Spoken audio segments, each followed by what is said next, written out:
So Lord willing, we don't have no problems with the internet, If so, then I'm just stuck here then. It's just like, read on. Yeah. Read. All right. Let me send it out. Yeah.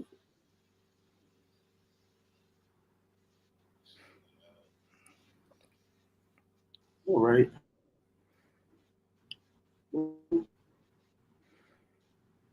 Mm.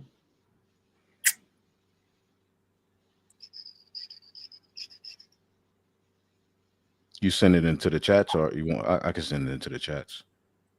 Okay, cool. Yeah, if you don't mind.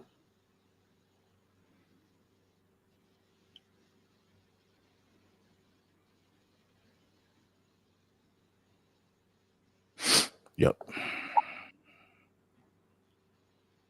Okay, kind of see it. We good. All right, man. First and foremost, I want to say call halal Yahweh by Hashem, Yahweh Shai by Hashem, Rakah Kudash.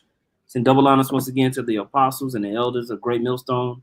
Much peace, love, and salutations to Yakim out there pushing the word of Yahweh Hashem, Yahweh Shai, sincerity and truth. This is Ariala. I got the elder Yashawamba with me.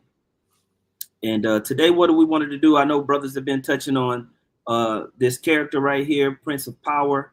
He did a response to one of Apostle Hars, and now he's done several responses. But we were mentioning this at the street speaking, and we just now able to kind of get together on a live. Wanted to Right. touch on a few points in a little mindset. You get these guys that have been in the truth for a couple of years, and they have a very contrarian kind of like spirit. They like to go back and forth with people, and it's good to have some of those brothers in camps sometimes. But when someone has an ego and gets prideful, it's very annoying. It's like a little gnat, you listen to this video, which I listened to probably over half of it. You can tell that he really doesn't know much in this video. He doesn't even understand what happened in the old school. He doesn't understand the history of One West, what led to a lot of the splits and a lot of the differences between some of the camps and some of the apostles and the other elders and other camps. He doesn't know. He doesn't know the Lashwan Kodashi. He was like, I've never heard anybody do any grammar.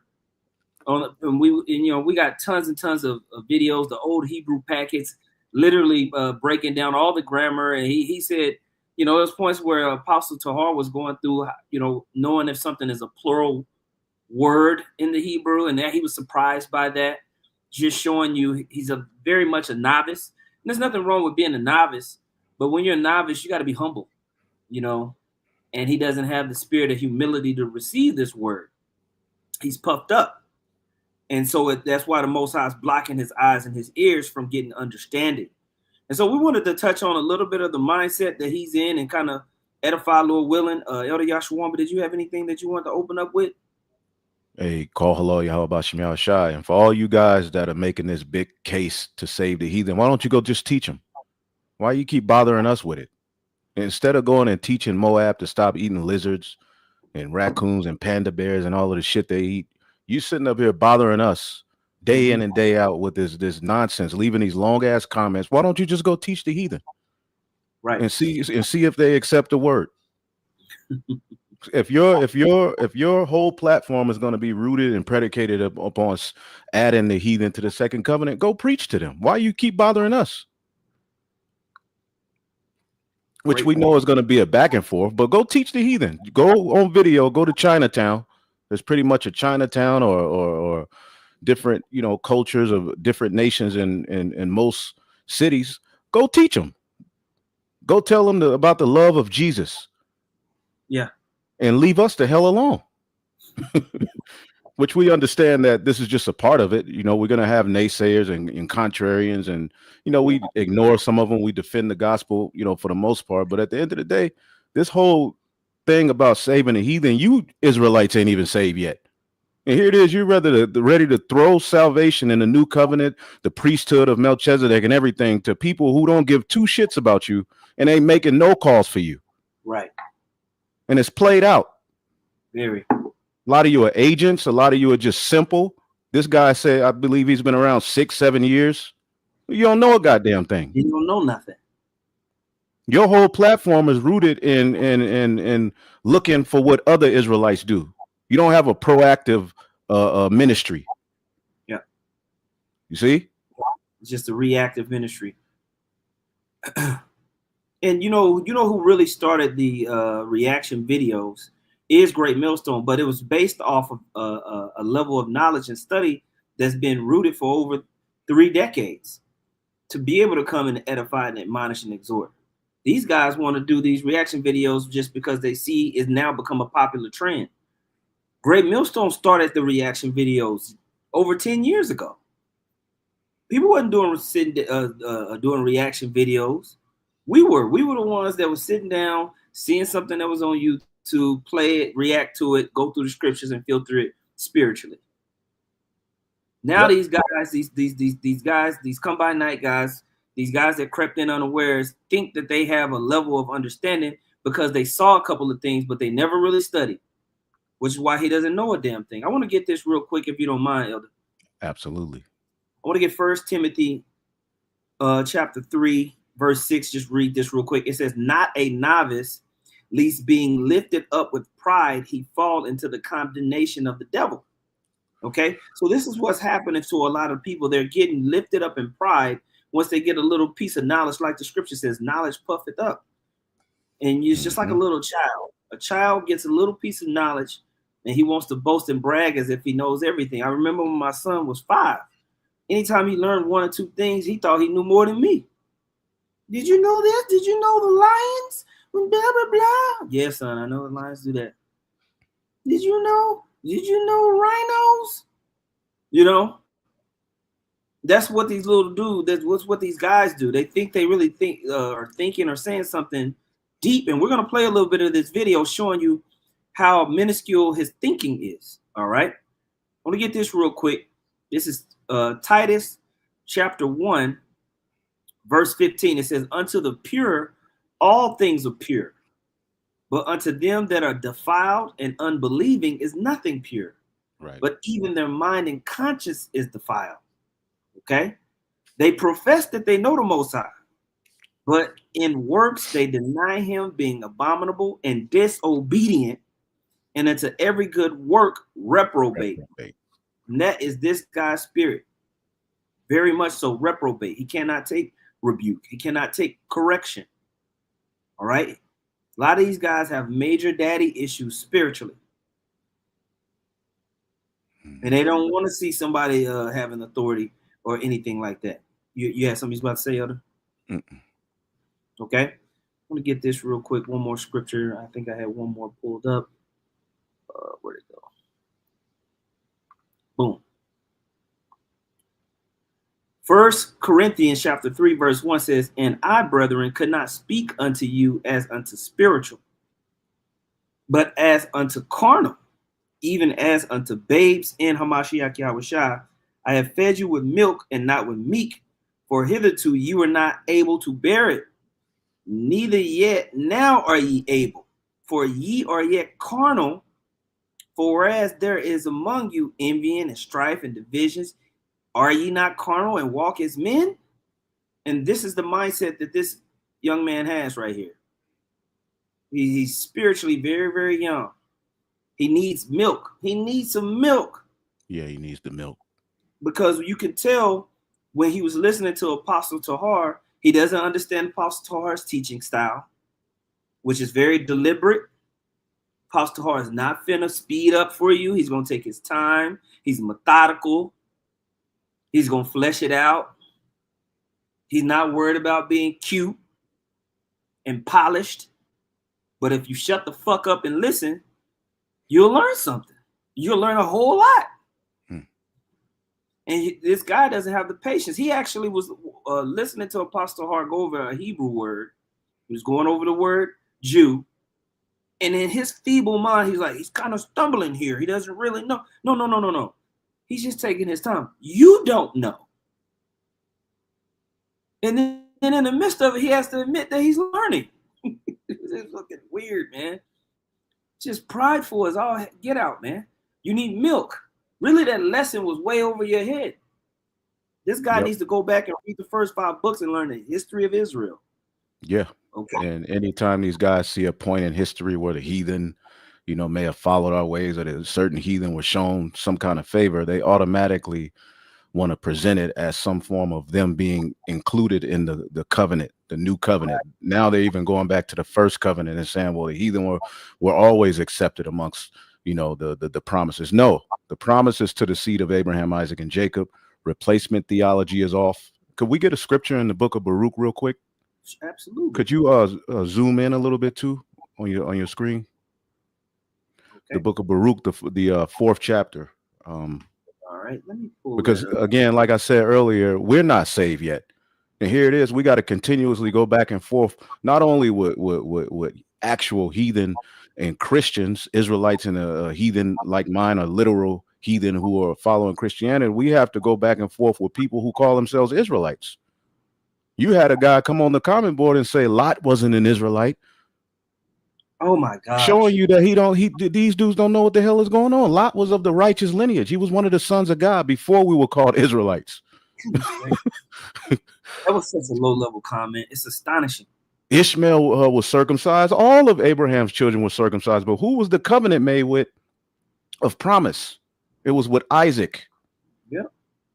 All right. The book of I'll read it. The book of Baruch, chapter 4 and 3.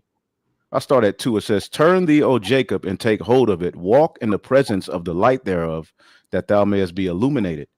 Give not thine honor to another, nor the things that are profitable unto thee to a strange nation. And here it is. We as a nation are at the very bottom. We need salvation. We catching hell. The Lord has blessed us with the Holy Spirit to be raised up in these latter days, pursuing the prophecy, the dry bones. And all Jake wants to talk about is saving the other nations when the scriptures already have their place. They're going to be taught. They're going to learn from the Israelites in the kingdom. They're going to be forced to follow the ways of righteousness. They are not a part of the first covenant or the second. They're not going to be priests after the order of Melchizedek. They're not going to be a part of administering the throne of David on earth as it is in heaven.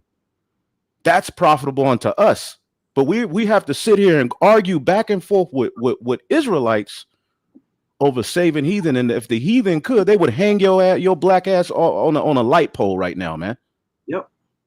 The heathen would delete all of you niggas if they had the power to right now. Yep. Heathen don't give a damn about you Israelites, man. But we got to sit up here and continuously go back and forth with black, dark chocolate niggas. All right, over the talking point of salvation. Salvation is when you're beamed up into the chariot, man. Entered into the new covenant. No heathen will take part in that marriage supper, man. That feast. Only the elect of the nation of Israel. Not even all Israel gonna be beamed up into that glorious ceremony. But here it is. We got to sit here and argue back and forth with you niggas because you find them points. Because this is what they're doing. The Christians have been cut. They don't want to go to John 3:16 no more. That don't work for them no more. We say start at 14 and break down the history. They don't want to go to Jew nor Greek. That cuts them now. Now they're going into Esther, where a group of people were scared as hell, seeing the Israelites in the spirit fervently got an order to put people to death. And they were like, I'm going to be a Jew. Now this somehow gives them the second covenant. Yeah. And when the throne of David was established, which heathen had joint heirs of fellowship with David, even when Solomon fought it for 40 years? None. Mm-hmm. The kingdom was for Judah and Israel, Judah and Ephraim, man, the 12 tribes of Israel, man. You got it, brother. Well, that's why I want to kind of open up with a little bit of history, because it's just like you were saying, when King David was on the throne, he was scattering these nations, and those that were set about him, they was in servitude. They wasn't sitting side by side on the throne with King David. Right. That's not what's meant to be established. These nations are meant to be under the rule of the sons of God, right? Right. The princes of the power, Israel. Okay. Right. So now, in your lesson that you did in the response to this, Elder Yashawan, but you was talking about how these Christians want to talk about how the Edomites were done away with, you know? And so we get up into Esther. And so how do we have these Edomites all up in Shushan and these different provinces in the Persian Empire? You know, Yeah. Yeah. you got to understand that the history of the scriptures, like, it's condensed. There was a lot going on. Right. Okay, when There's even books we don't have. right, there was a lot of things going on.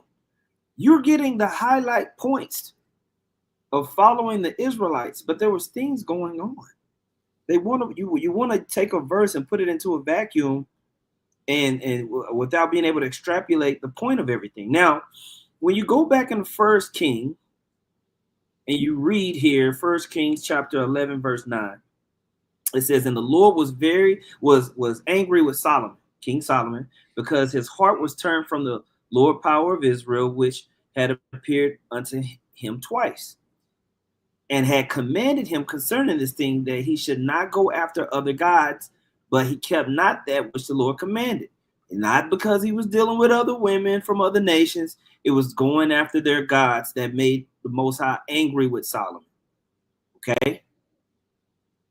It says, wherefore the Lord said unto Solomon, for as much as this is done of thee, and thou hast not kept my covenant and my statutes, which I have commanded thee, I will surely rend the kingdom from thee, and will give it to thy servant. Notwithstanding, in thy days I will not do it for David thy father's sake, but I will rend it out of the hand of thy son. We know the history of that, right?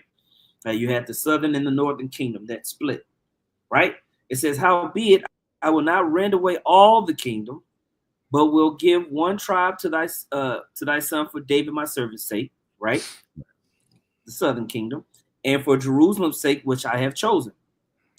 Verse 14 says, and the Lord stirred up an adversary in Solomon, unto Solomon, Hadad the Edomite. All right, so King David took down the Edomites, made garrisons in Edom, took over the land of Edom. Right. Okay, and he was the king and was of the king's seed in Edom. For it came to pass when David was in Edom, and Joab, the captain of the host, was gone up to bury the slain, after he had smitten every male in Edom, right? For 6 months did Joab remain there with all Israel, until he had cut off every male in Edom. That Hadad fled, and he and certain Edomites of his father's servants with him, to go unto Egypt. Hadad being yet a little child. He was a little boy. And even outside of this, there was Edomites scattered in other places. Just because you read about a condensed story where David smote all the males, that's not all the males in the world at that time. It was in that region. That's right. That's right. And here it is again. The Christians, the anti-messiahs, they make the argument that all of the Edomites were done away with. And then all of a sudden they'll start doing videos saying Edomites can be saved. Which is it? And if they were done away with, according to the scriptures, why? Because the Lord hated them.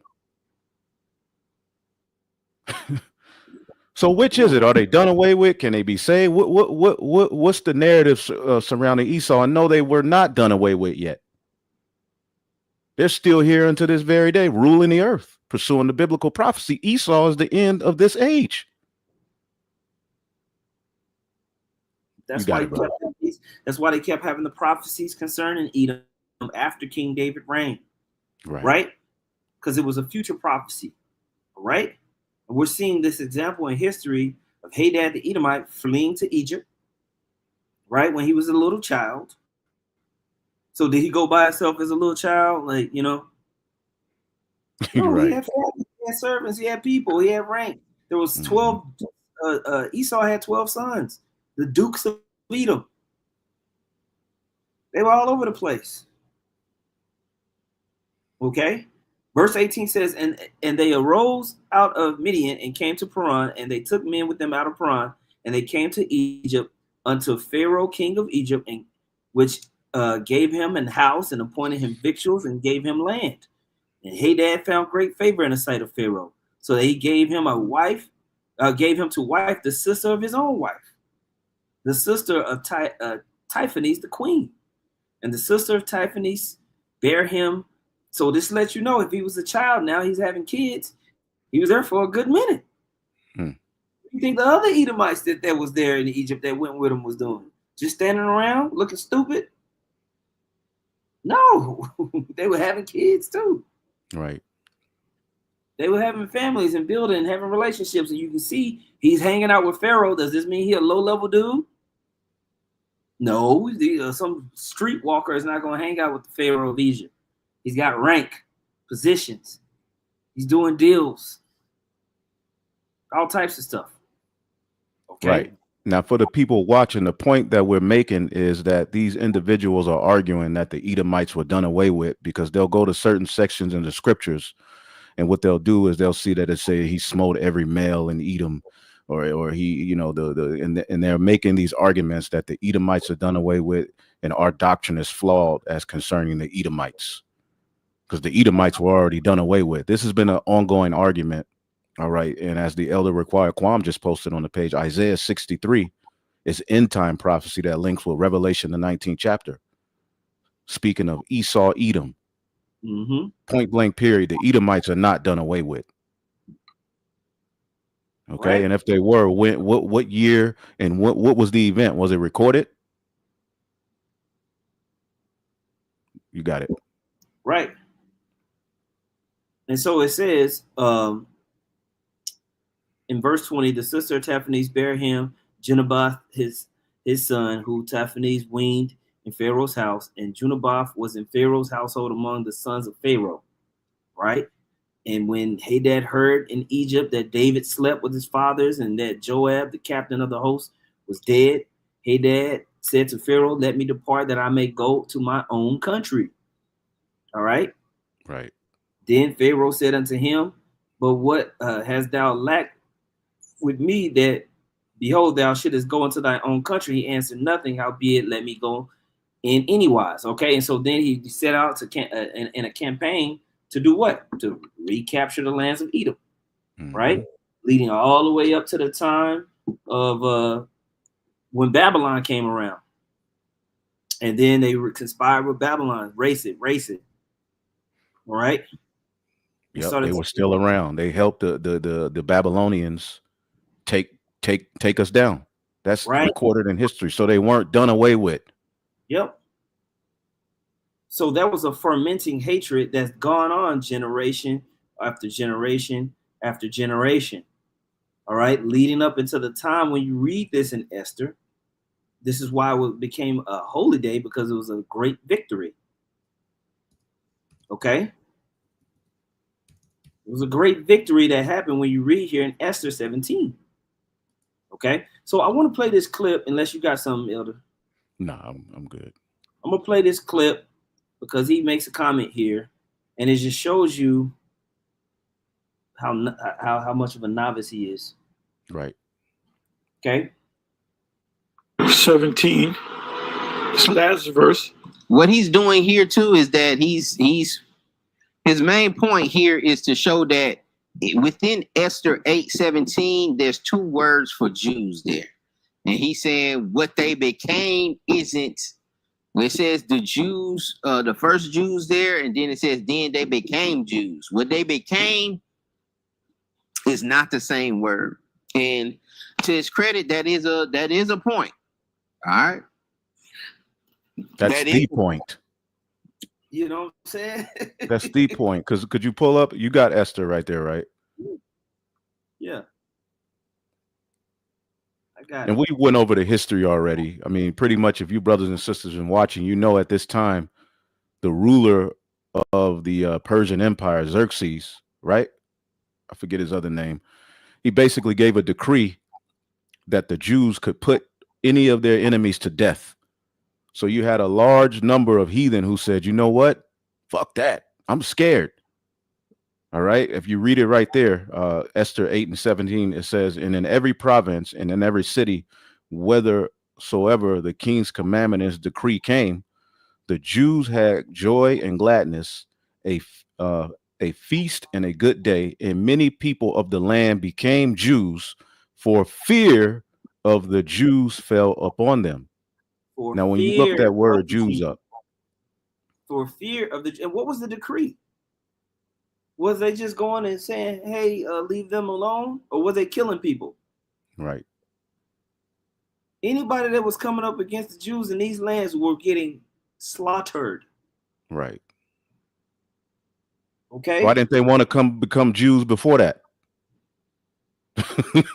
Why wasn't they following their ways while they were in their captivity? Huh? Where was the interest in being a Jew before then? Mm-hmm. Now the elder has the word pulled up. Became Jews. Get the word. You can click it. All right. Yahad. Yahad. But it said, Like yeah. the small has say Yehudi. Mm-hmm. Yahad. All right. And it says to become a Jew, in fact or fraud, to become Judaized. Could we look up the word Judaized?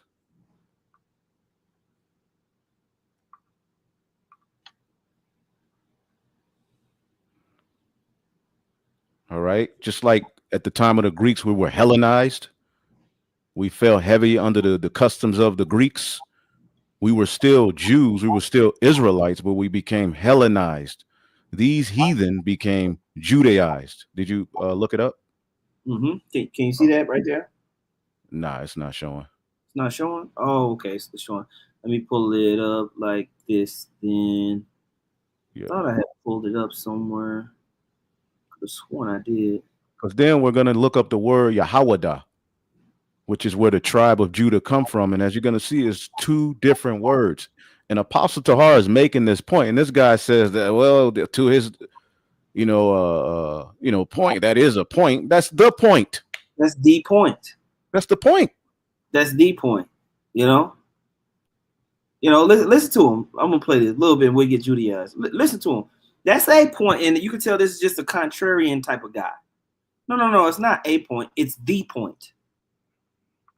And say, I want to go worship where the Jews are worshiping, and they know righteousness, and I want to go to the mountain of the Jews where the law is being taught. 17. Last verse. What he's doing here too is that his main point here is to show that within Esther 8:17, there's two words for You can tell he's full of hot air. Watch. Jews there. And he said what they became isn't. It says the Jews, the first Jews there, and then it says then they became Jews. What they became is not the same word. And to his credit, that is a point. All right. That is a point. Full of hot air. All right. Whatever they became, it says Jews. It's a type of Jew, but it's not the exact. The writer put a different word there for a reason. Okay, so that is a point. I will give him credit for that. That is a point. Nigga, we don't need your credit. Oh my God, bro. That is the point. Like we're saying right now. Now, when you look up this word Judaize, these people crazy. It says Judaize. Make Jewish, convert to Judaism, right? Follow Jewish customs or religious rites. The elder required Quam, or no, who was that? Tizawam put up a cool little definition. Boom. He put Judaizers were a faction of the Jewish Christians, both of Jewish and non-Jewish origins, who regarded the Levitical laws of the Old Testament as still binding on all Christians. Now, you read about this. It's the New Testament, right? That's the New Testament. And these arguments that was happening amongst the Judaizers, and this is where you have the issue with Acts the 15th chapter come along, which led to a lot of different letters going out, and me and Required Corn, we can tell you we two peas in the pod, because literally he's going exactly where I was going to go, which is all of it is a type of cultural assimilation and forms of it. Okay, this is what you're seeing, and it happened to all different. It happened to us. It happened to all different nations in the Greco-Roman Empire. It happened to the Native Americans when when they were being conquered by the conquistadors. It happened to the people that were over in England when the Danes came and it was killing them. Right. They was, you know, it happened with the Mongols when they was taking over those different hordes over there. What happens? The dominating power makes you come and follow their ways, customs, languages, and ways of being.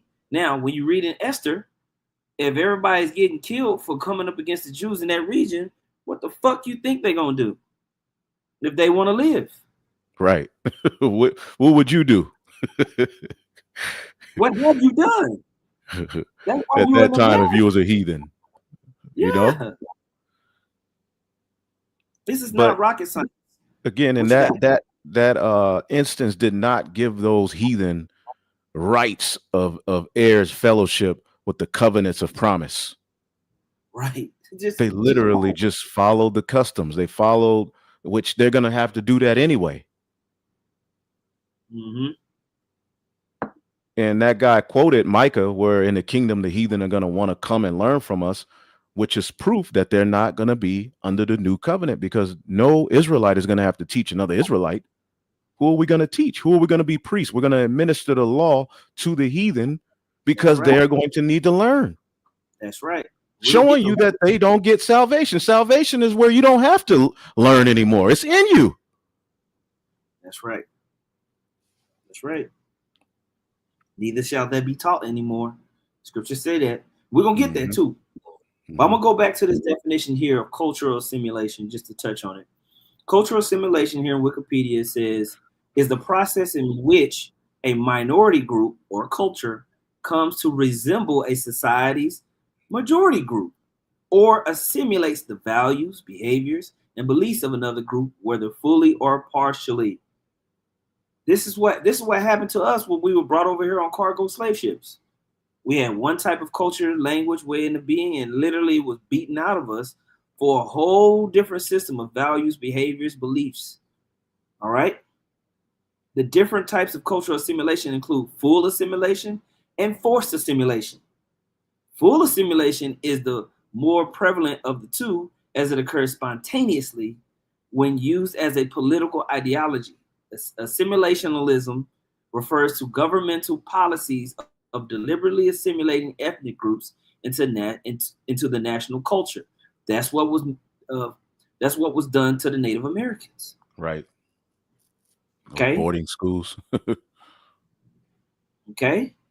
During cultural assimilation, minority groups are expected to adapt to the everyday practices of the dominant culture through language and appearance, and as well as via more significant socioeconomic factors such as absorption into the local cultural and employment communities. Okay. We don't have to get more on that. Now, this is what this novice was questioning. This is what this novice was questioning here. What does that look like? The Hasmoneans took over these people and they became Jews. What does that look like? Nigga, it happened to you. You should know what it looked like. You still calling yourself an Israelite. Anybody home? It literally happened to your people. What do you mean what it looked like? When there's a dominant culture over another one, if you don't do what we say, we kill you. And over time, as the older people die and the next generation and the next generation and the next generation, what happens to that minority group's culture? It fades. Why do you think the scribes and the Pharisees were so adamant in the New Testament about preserving their culture? Because the Greco-Roman culture dominated the world. They were fighting for the existence of Hebrew culture life.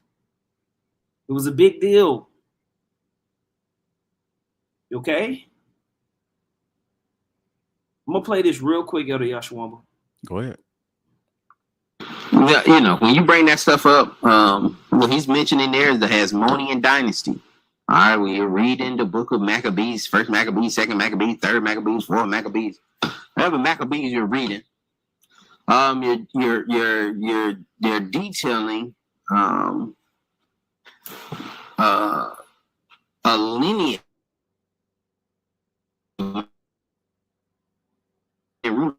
that we revolted against the Greeks.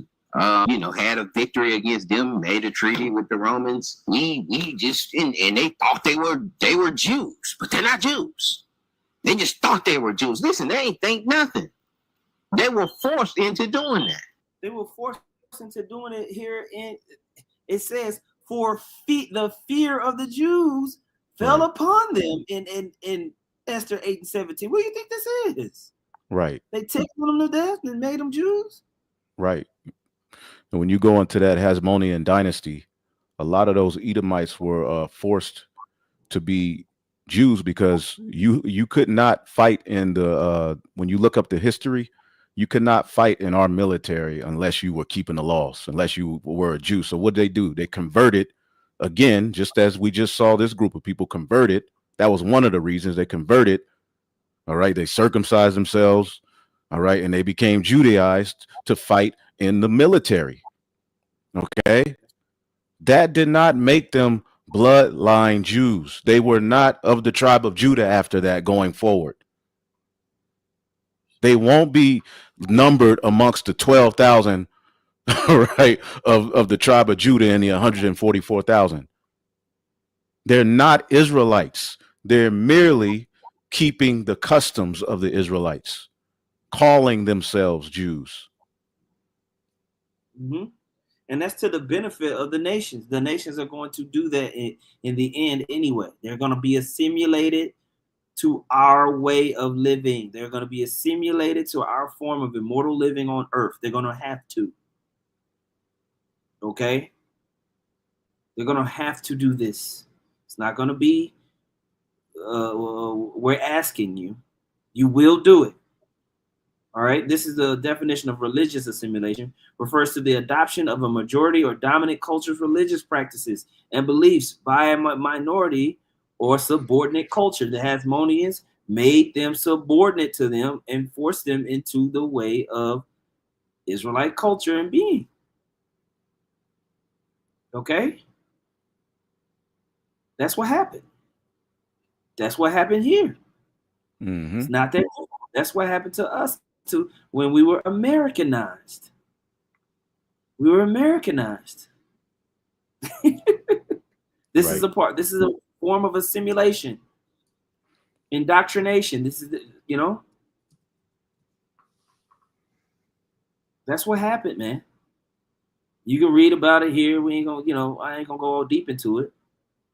But essentially, when people came over here, they had to form to the American values. Americanization is the process of an immigrant to the United States becoming a person who shares American culture, values, beliefs, and customs by assimilating into the American nation. This process typically involves learning the American English language and adjusting to American culture, values, and customs.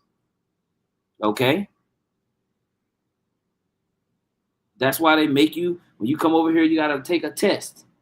You got to know about the forefathers and all this and that. You got to start your process of assimilation to American culture to get your green, to get your citizenship or residence. Okay?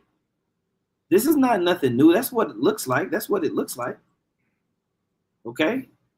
Now, brothers are making points on the comment board. Is there anything you see? Matthew Henry did a commentary. Okay. Well, be like-minded put a dope one, but this is that's Matthew Henry's commentary. You can put that back up there. We can read it. Oh, be like-minded or Matthew Henry? Matthew Henry. Okay. This is his commentary on what happened in the book of Esther. It says they thought them formidable and considered those miserable that were against them. They plainly saw in Haman's fate that if they offered any injuries to the Jews, it was at their peril. And then you can go to that next one. Mm-hmm. And therefore, for their own security, they join themselves to them. It is folly to think of contending with the God of Israel, and therefore it is wisdom to think of submitting to him. Boom. Boom. It's wisdom. Smart. They made a smart choice. Yeah. Oh yeah. That's a great point. Tazwan put that 2 Kings 17 when they had to. That was a form of a simulation right there. You know, there was a simulation right there. Simple, man. But when you're proud, these simple things become too deep or something. You know. Yeah, now you helping the enemy, like the scriptures say, smiting the fellow laborers on the cheek, eating and drinking with the drunk. That's what you guys are doing, man. Yeah. Damn crack babies, man. Let's see. I'm gonna read this, okay? Second Kings 17:24 says, and the king of Assyria brought men from Babylon and Cutha, and from Ava, and from Hamath, and from Sepharvaim, and placed them in the cities of Samaria instead of the children of Israel. Okay, king of Assyria, basically dispersed everybody, and they possessed Samaria and dwelt in the cities thereof. And so it was at the beginning of their dwelling there that they feared not the Lord. They didn't follow the ways. Therefore the Lord sent lions among them, which slew some of them. Right? Wherefore they spake to the king of Assyria, saying, the nations which thou hast removed and placed in the cities of Samaria know not the manner of the God of the land. Therefore he hath sent lions among them, and behold, they slay them, because they know not the manner of the God of the land. All right. Then the king of Assyria commanded, saying, carry thee the one of the priests whom ye brought from thence, and let them go and dwell there, and let them teach them the manner of the God of the land. All right. And then one of the priests whom they had carried away from Samaria came and dwelt in Bethel, and taught them how they should fear the Lord. Right? Howbeit every nation made gods of their own, and put them in the houses of the high places which the Sumerians had made, every nation their cities wherein they dwelt. Okay? But the point is, there was a form of religious, cultural simulation that had to go down for them to dwell in this land. And it was by force, because they would get eaten by lions. That's what that looked like, my guy. That doesn't mean that you're the bloodline of Abraham, Isaac, and Jacob just because you circumcise and you follow the law, statutes, commandments that were put upon you. I mean, I mentioned this before we got on, like Malcolm X said, if a cat has kittens in the oven, does it make them biscuits? No, you still are what you are. These people are still Edomites. Those people are still Sumerians. People of other tribes. You don't get the rights to the promise that was given to Israel and his sons. Yep. That ain't how that worked. That don't work like that, man. And you can get that Sirach 33 and 13. Be like-minded. You can just pull it up because it's kind of scattered because of all of the different comments. But Sirach what? Sirach chapter 33, and you can start at 13.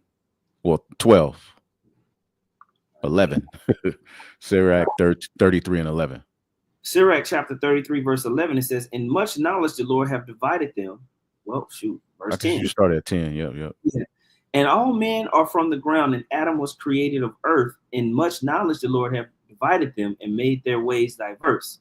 Some of them hath he blessed and exalted, and some of them he sanctified and set near himself. But some of them have he cursed and brought low, and turned out of their places. As the clay is in the potter's hand to fashion it at his pleasure, so man is in the hand of him that made him, to render to them as liketh him best. He do what the Most High do what he want. Good is set against evil, and life against death. So is the godly against the sinner, and the sinner against the godly. Okay? So look upon all the works of the Most High, and there are 2 and 2, one against another. Okay? You want this? That's it. Some people have he blessed and made and set apart. Not everybody can be holy, because what will make them whole? If everybody was holy, what will make them holy? Right. Holy means set apart, special, sanctified. Not heathen weren't chosen from the foundation of the earth. When you go to Sirach, the 24th chapter, we don't have to get it. Wisdom dwells in Jacob, man. The 12 tribes of Israel, he set them, and they're going to be ultimately a light to all of the nations, all right, throughout the four corners of the earth, man. When the heathen see Israel pursuing the prophecy, they're going to know something's different about them. It said they're going to acknowledge that this is the seed which the Lord blessed. You got it, brother. This is Isaiah chapter 60, verse 1. Arise, shine, for thy light is come. The glory of the Lord is risen upon thee. And then in the title, you see it's glorify Zion. For behold, not glorify whole world. Glorify Zion. For behold, darkness shall cover the earth, and gross darkness the people, but the Lord shall rise upon thee, and his glory shall be seen upon thee. And the Gentiles shall come to thy light, and the kings to the brightness of thy rising. Okay? Lift up thine eyes round about and see. All they gather themselves together, they come to thee.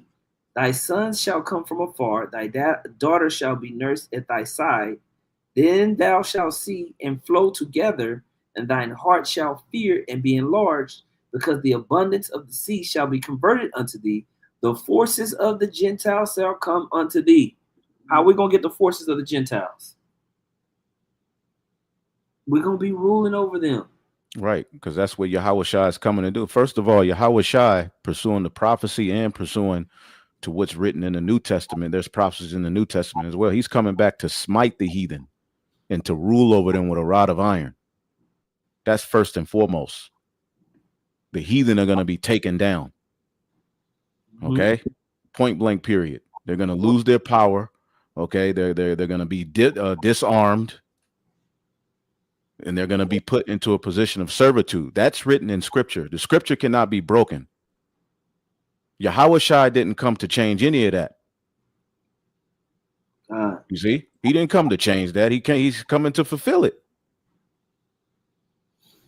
But people see words like Gentile, heathen, uncircumcised, and they don't apply prophecy and history to it, and they just start talking.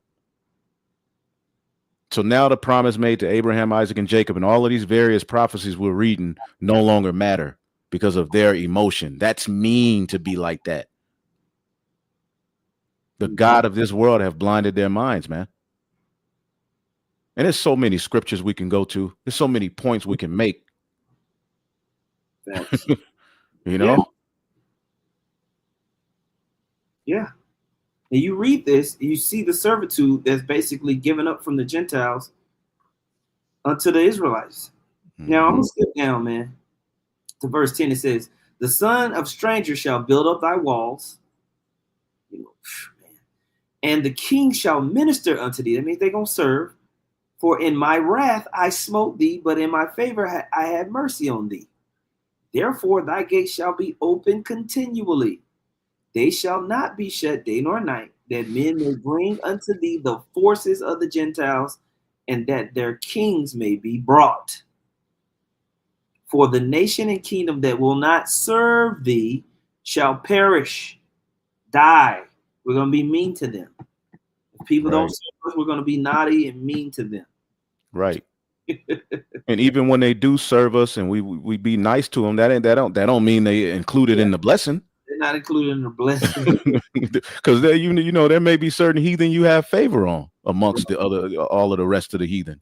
Certain Hamite families, like what's her name? The harlot Rahab. Rahab.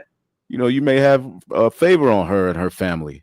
They still go be taken down, but there may be some heathen you may have set aside. Yep. That does not make them physical descendants of Abraham, Isaac, and Jacob, and thus heirs to the promise, man. Come on now. Receiving salvation. No, absolutely not. Yep. Our people have a very deep slave mindset that governs the way they reason. Okay? Yeah. It says, and it's not like the Lord wasn't fair. He allowed these heathen to have their rulerships and kingdom and dominions, man.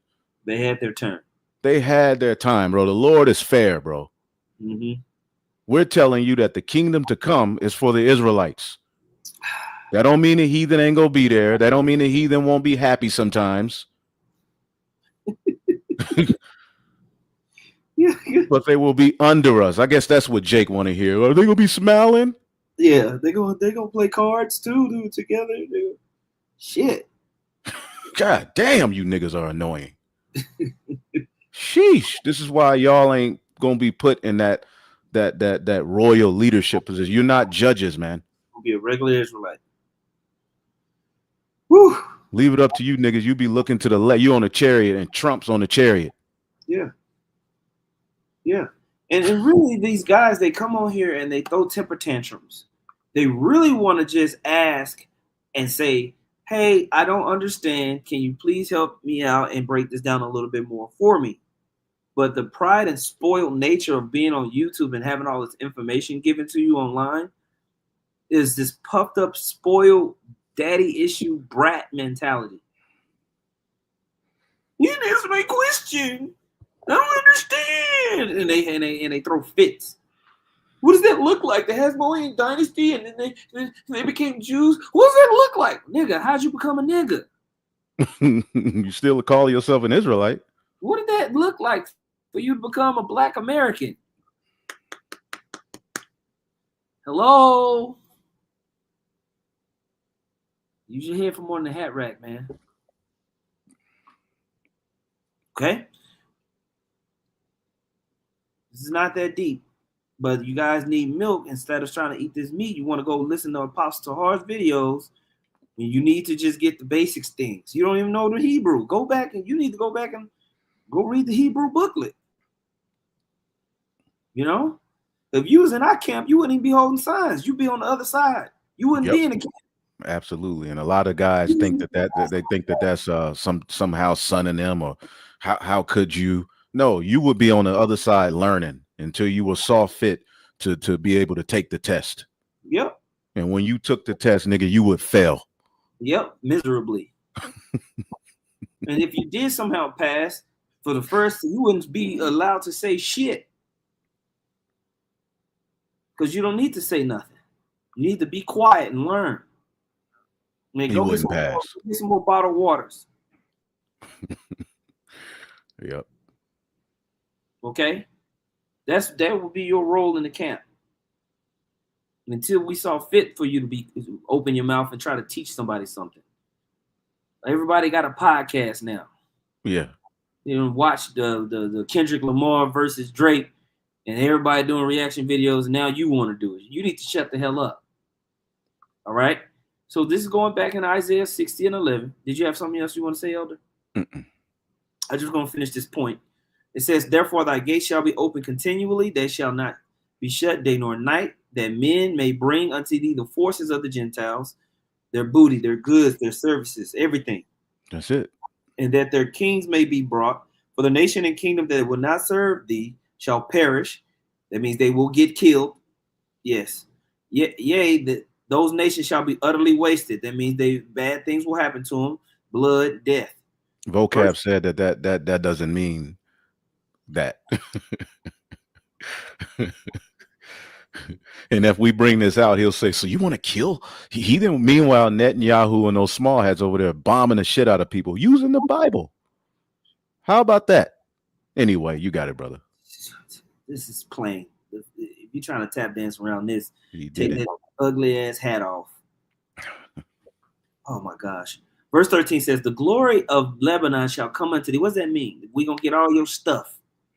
The fir tree, the pine tree, the box together to beautify the place of my sanctuary. Give me all them trees, all that good food wood. I want that. Right, because King Solomon, when he built the temple, he used wood from Lebanon. Lebanon is known for its beautiful trees. And this is basically what this is talking about is us having control of all of the earth resources, which that's what makes you a king. That's what makes you a ruler. That's a kingdom. And right now, who's ruling now? Are you joint heirs with them in their rulership? Yeah. You ruling along with the bankers and the people who really have control over the frankincense, the trees, the wood, the spices, the beautiful smells. You're not in league with them. You're subject to them. Manager at Target, and you think you equal with the so-called white man. Use free. Low-level thinking. You even got these millionaire Jake thinking that people were making millions of dollars in Egypt, and in Persia, and in Greece and Rome. Jake been getting up in there making money. That don't mean you a part of that upper echelon society as far as the legacy of that nation and empire, man. Right. You got a few shekels. That's it. Right. When you have a son, it's gonna be an Israelite. When they have a son, it's gonna be their nation. Yeah. The Rothschilds ain't finna have a random nigga on their wall.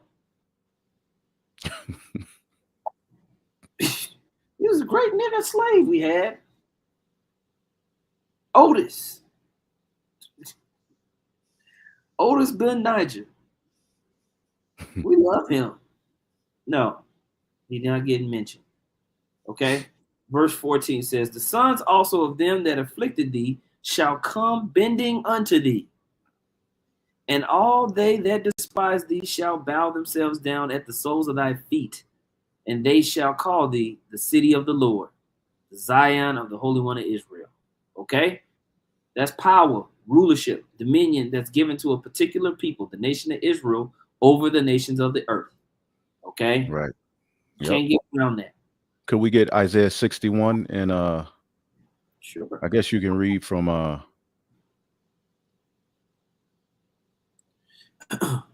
5 and then jump to 9. Cool, sounds good. Isaiah chapter 61 verse 5, it says, and strangers shall stand and feed your flocks, and the sons of the alien shall be your plowmen and your vine dressers. Now that word plowman in the Hebrew is ikar. It means working the land but not owning any of it. Just wanted to throw that out there. You can jump to verse 9. Isaiah 61 and 9, and their seed shall be among the Gentiles, and their offspring among the people, and all that see them shall acknowledge them, that they are the seed which the Lord hath blessed. This is written. They're going to acknowledge there's something different about those people. Those are the Lord's people. They're not going to be joined with us. Yep. And Esau had that for a little bit. Esau could travel to another country. He can go to Thailand. He can go to Botswana. He can go wherever. And people would basically bow down to him. Edomite can walk around in some random ass nation and nobody would touch him for fear of retribution. That glory is gone now. But how much more so is it going to be when we get up in there and we got the glory of Yahweh Hashem Yahushua on us? People are going to know those are the people of God. It's not going to be any question, and it's not going to be any type of comparative levels. No, absolutely not. It's going to be definitive. Okay. You have any other scripture?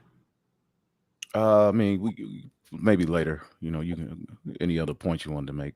I just had this one last point I want to read out of Isaiah, and we can go with it if you want. Isaiah 2:2 says, and it shall come to pass in the last days that the mountain of the Lord of the Lord's house shall be established in the top of the mountains, and shall be exalted above the hills, and all nations shall flow into it. All right, so this is kind of locking in with Isaiah the 60th chapter, this end time prophecy of the nation of Israel being on top of everybody. Okay, being on top. And many people shall go and say, come ye, and let us go up to the mountain of the Lord, to the house of the God of Jacob, and he will teach us of his ways. This is a simulation. There will be a theocratic assimilation of the nations. We're going to make that a term. A theocratic assimilation of the nations. Theocratic means what? Ruled by God. And all the nations are going to have to be assimilated to that rule. And we're going to be the government that establishes rule. That's why when you look up the word government, what does it mean? Mind control, to control the minds of the people. Okay? We're going to teach our ways of Yahweh Hashem Yahushua to the nations. They're going to handle the water like this, handle the land like this, handle the animals like this, handle each other like this. They're going to deal with commerce this way. Okay? Don't eat this. They don't eat this. This is how you deal with marriage. This is how you deal with your children. This is, you know what I'm saying? This is how we're gonna deal with banking. This is how we're gonna deal with the educational system. These are the Every clothes you wear. facet, all the major areas of activity, like Neely Fuller likes to talk about, we are going to take over that and teach the nations. They're going to be assimilated to us. This right here, like Elder Yashawamba was saying in Esther, was a foreshadowing of a greater thing to come. That's it. Okay? It was a foreshadowing of a greater thing to come, right? So we're reading about that here in Isaiah 2 and 3. It says, to the house of the God of Jacob, he will teach us of his ways, and we will walk in his paths. For out of Zion shall go forth the law and the word of the Lord from Jerusalem. And he shall judge among the nations and shall rebuke many people. Right? Yep. Telling them what to do, setting everything in order. And they shall beat their swords into plowshares. Okay. I wonder if that word is similar to the word that we read in Isaiah 61. And their spears into pruning hooks. No, it's different. It's just different. That one just basically talks about the tool. Just a tool. Okay. Just a tool. But in the book of Isaiah, it talk the word Ikar Hebrew means ultimately you work the land, but you don't own none of it. Beautiful. And their spears into pruning hooks. Nation shall not lift up sword against nation, neither shall they learn war anymore. Why? Everybody's going to be put in order. We're going to have the dominion, and everybody's going to be set to work. This is why our gates are going to be open continually, because everybody's going to be producing for a perpetual kingdom that's going to be established on earth from heaven. Okay? But what you got, Elder Yashawamba? Right. Zechariah, the 14th chapter, gives a foreshadowing as well. Okay, Zechariah 14. I'm going to go to the restroom real quick. Okay, just pull it up. Like, start at around, like, 16. Yeah. Yep. Okay, right there. Yep. Further up? Okay. Yep, 16 is cool. All right. I'll be right there. But we're going to have to go down. But, as you can read here, this is in the book of Zechariah, the 14th chapter. This is a foreshadowing of what it's going to be like in the kingdom. Again, through prophecy, the scriptures say we know in part and prophesy in part. We know, and we can go into these scriptures and show you. Ultimately, it gives you a small inkling of what's going to be happening, and sometimes you have to apply the spirit. Now it says here, Zechariah 14 and 16, and it shall come to pass that everyone that is left of all of the nations. All right, to stop right there, it says left of all of the nations. There's going to be a remnant of heathen left. Not all of the heathen are going to just be destroyed and burned. No, there are going to be a lot of heathen that are destroyed, right? But there's going to be a remnant of heathen that is left. Okay, just like when David beat down the heathen, there were heathen left. And Solomon, what did he do with them? He put them in servitude. Okay, so they're going to be heathen in our kingdom. Okay, and it shall come to pass that everyone that is left of all the nations which came against Jerusalem, all right, shall even go up from year to year to worship the King, Yahweh, the Lord of hosts, and keep the Feast of Tabernacles. So they're going to have to be Israelites. They're going to have to be like us. See, but there's still going to be a clear separation, man. You're going to have to keep the Feast of Tabernacles. Just like here, what do you see, all right, in October 31st, Halloween? You go into a store, you see the Halloween decoration. You go to a restaurant, they may have something Halloween. Easter, Easter is forced down your throat. Christmas, everywhere you look, Christmas commercials, Christmas this, Christmas that. Well, in the kingdom, it's going to be the Feast of Tabernacles, the new Passover. Go ahead. We're going to be chilling. What do you think the other nations are going to be coming and doing? They're going to be helping us chill. Mm-hmm. The whole nation of Israel going to be chilling.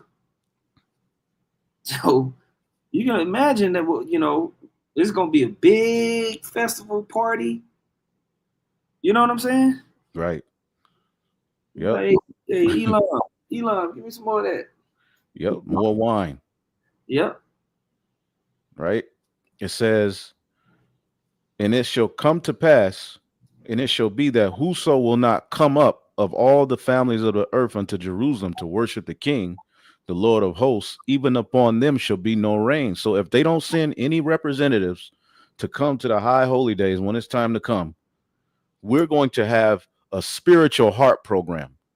Just like Esau Edom has weather modification trying to play the most high on the left-hand side, we're going to have that on an even greater fashion. Oh, they don't want to come up. We can send a plague over in your land. Mm-hmm. And the fact that they not coming up points to something that's very important. They're not under the second covenant. Mm-hmm. Because if they were under the second covenant, wouldn't they do it automatically?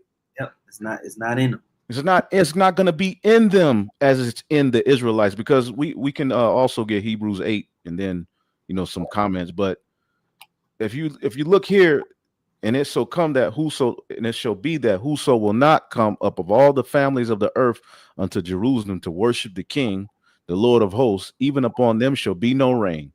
And if the family of Egypt go not up, even after they keep the laws and they still gonna be the family of Egypt, man. All right.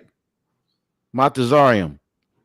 Okay. It says, and if the family of Egypt go not up and come not that have no rain, there shall be the plague wherewith the Lord will smite the heathen that come not up to keep the Feast of Tabernacles. This shall be the punishment of Egypt and the punishment of all nations that come not up to keep the Feast of Tabernacles. This is a prophecy of the kingdom giving you insight. If you apply that in the spirit, now you're like, okay, so on the high holy days, the heathen gonna have to do this, the heathen gonna have to do that. And if they don't, that goes into the scriptures. Blessed are those that bless thee, cursed are they that curse thee. So just because the heathen, if they do right, they receive some form of blessing, that still does not put them on a level of an Israelite, and that damn sure does not give them access to the priesthood of Melchizedek, man. Any of you guys out there teaching that heathen are going to be a part of the priesthood of Melchizedek, man, may Yahweh Ba'Shem Yahushua put you to death, man. That's wicked. Mm-hmm. That's going off, man, because when you're saying they're going to receive salvation, that's what you're saying. You calling the Most High a liar? Yeah. Let's get Hebrews 8.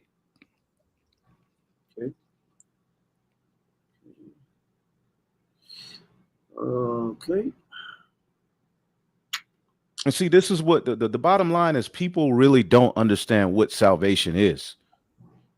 When we say Israel is going to be saved, the salvation only for Israel. Basically, this guy here, what's his name? Prince of the Power, whatever his name. Mm-hmm. He said, y'all no different than John Calvin, who's talking about it's all about the elect. It is about the elect. And John Calvin is ultimately, that's vocab's elder. We don't follow that guy. But the scriptures clearly speak to the elect of the nation of Israel being those who are ultimately allotted for salvation, man. And it's going to be a point where all Israel is going to be saved. But it starts with the elect. Now, I guess we'll point you on this. I was going to start at 8. Okay, go ahead. All right. Hebrews 8:8. For finding fault with them, he said, behold, the days come, saith the Lord, when I will make a new covenant with the house of Israel and with the house of Judah. Boom. Point blank, period. Yep. No heathen go come up under that covenant. No heathen was under the first one, man. Go ahead. And he's quoting this from the Old Testament. Yep. Jeremiah. Not according to the commandment that I made with their fathers in the covenant day when I took them by the hand to lead them out of the land of Egypt, because they continue not in my covenant, and I regarded them not, saith the Lord. For this is the covenant that I will make with the house of Israel after those days, saith the Lord. I will put my laws in their mind and write them in their hearts. And I will be to them a God, and they shall be to me a people. And they shall not teach every man his neighbor, and every man his brother, saying, know the Lord, for all shall know me from the least to the greatest. Do you hear that? No Israelite is going to have to be taught in the kingdom of heaven. Like Umar, do you hear me? Yeah. You keep repeating it. No Israelite will have to be taught in the kingdom of heaven according to what the new covenant is. Not one, from least to greatest, because there will be rank and order in our kingdom. So from least to greatest, you're not going to have to walk up to Jake and say, you know, you shouldn't be smoking cigarettes, dog. You know, swine is unlawful. Mm-hmm. You're not going to do that because they're going to be programmed as a gift that is associated with salvation to keep the laws perfectly. Man, woman, and child of the nation of Israel. Why do you want to give that to somebody else? I don't understand the need to fight for heathen who don't give two shits about you, who need to be taught what's right and wrong, right? To add them to the covenant. Why can't you just say we gonna teach y'all? That's not enough for Jake. It's crazy. But that's that low-level apartment mentality. All right. GMS down under Australia, Shalom Mark, he put Psalms 147 and 19. He showed his word unto Jacob, his statutes and his judgment unto Israel. He have not dealt so with any nation. Mm-hmm. And as for his judgments, they have not known them. Right. When we came out of Egypt, there was a large multitude. Did they enter into a covenant with the Heavenly Father? Were they a part of that first covenant? Did Moses sprinkle the blood over them? No, man. The heathen are always going to be there. As a matter of fact, when you could you get Psalms, the 2nd chapter? Oh yeah. Brother had pulled that up. I was gonna get that early. Yeah. So the heathen belong to Yahweh, and he's gave it to Yahweh Shai as a part of his inheritance, what belongs to him, including the planet Earth. The elect are joint heirs. He's going to share that with his people. Starting with his best friends, the 144,000 with the 12 at the head of it, man. He go share it with them. But instead of talking about that kingdom being established in the earth, the throne of David was coming to us, all we can hear from you guys is this push for heathen to be saved. And I cannot wait. You niggas need to go to Chinatown and preach to the heathen. Go to the African store and preach to the heathen, with some of them are Jakes. Leave us alone. Let's see if you really about that heathen life. Go teach them. Yeah, go teach them. Go learn some Cantonese, some Mandarin. Go learn some, Gujarati, East Indian Gujarati, Southern, and see if they accept you. They'll throw a sandal at your ass. Right. Which means Yahweh Shai is going to have to come back, and then we can worry about the teaching the heathen. Once we're established in our order, then we'll worry about teaching the heathen. Right? So this is back in Psalms chapter 2. We'll start at 1. I'm going to read quickly. Why do the heathen rage and the people imagine a vain thing? The kings of the earth set themselves, and the rulers take counsel together against the Lord and against his anointed. That's another thing, brother. These heathen are fighting hard to establish the most wicked anti-Messiah system on the planet Earth. Mm-hmm. The heathen are going hard against the Lord and against us, putting stuff in our food, the air, the water. Hard body. Crazy. It's crazy. Oh, that angel popped up. Yeah. Thathia. My man. Yep. It says, let us break their bands asunder and cast away their cords from us. He that sitteth in the heavens shall laugh. The Lord shall have them in derision. It says, then shall he speak unto them in his wrath and vex them in his sore pleasure.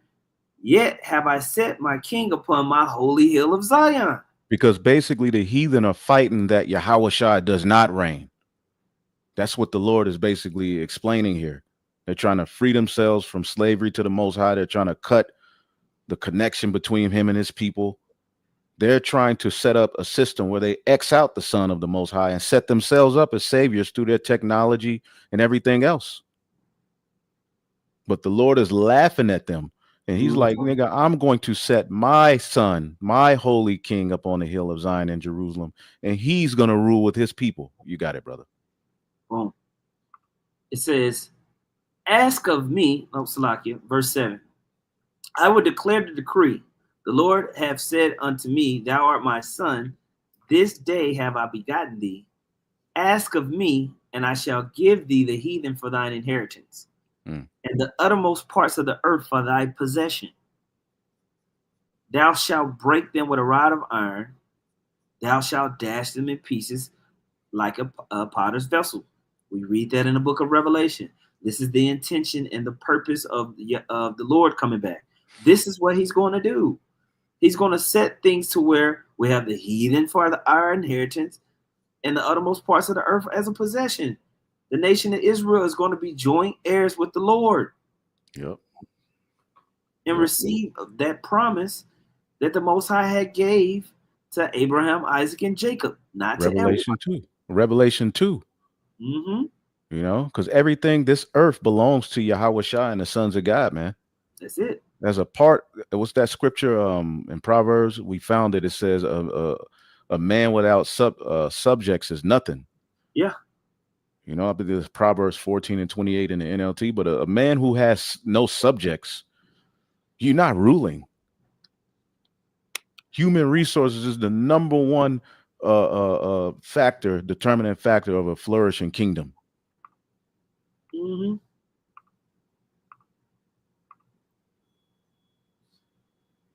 But instead of talking about how we're going to rule over them and they're going to be subject to us, all right, under Yahweh Shai, you want to talk about saving them all goddamn day. This is just what they're going to be. They're going to be left for the purpose of this. Go, you got it, brother. Who gonna work? I ain't working. What you doing up, man? Low level mentality. Proverbs 14 and 28. A growing population is a king's glory. A prince without subject has nothing. You need people to go do stuff. You need people to work. Okay? That's the whole purpose of this thing. So this mindset from this novice ain't it. We've been assimilated into American culture through captivity. The so-called Negroes, Latinos, and Native Americans, that's what that looks like. Forced assimilation and then gradual assimilation over time. That same assimilation is going to happen to these other nations, as we just read throughout all of these different scriptures. The Bible is not some kumbaya book.